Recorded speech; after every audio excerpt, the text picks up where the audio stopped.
Hierdie boodskap na toe gebring deur Skatte in die Hemel. Gaan sluit graag by ons Facebookgroep aan vandag. Vandag se skriflesing kom uit Psalm 51 vers 3. Daar staan: Wees my genadig, o God, in u troue liefde. Wis my oortredings uit in u groot barmhartigheid. Vandag se boodskap is getiteld skuldbekentenis. Van al ons gebede is gebede om vergifnis seker die pynlikste. En nie slegs vir Christene nie, maar vir alle mense.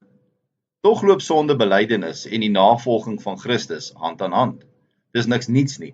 Geslagte en geslagte Christene beleef en verstaan dit. Want die eerste gebod wat Christus aan ons gegee het was: bekeer julle en glo die evangelie soos al geskryf is in Markus.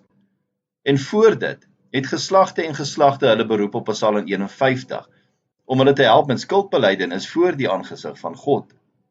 In die inleiding tot Psalm 51 lees ons dat die Psalm geïnspireer is deur Dawid se woorde van diepe berou, nadat Nathan die profeet hom gekonfronteer het met die volle aardigheid van sy sonde. Nie net het hy Betseba verlei nie, maar ook haar man laat sterf om sy onderduimse planne in werking te stel.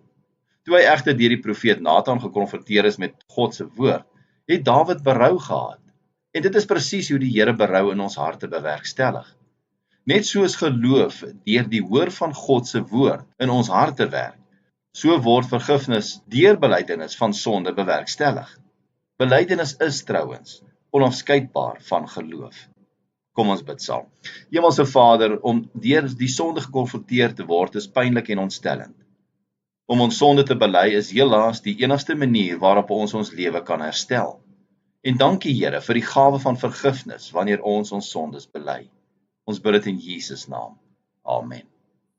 As jy soortgelyke boodskappe wil ontvang maandag tot Vrydag, sluit aan by ons WhatsApp broadcast groep. Stuur net jou nommer na 072 581 2973.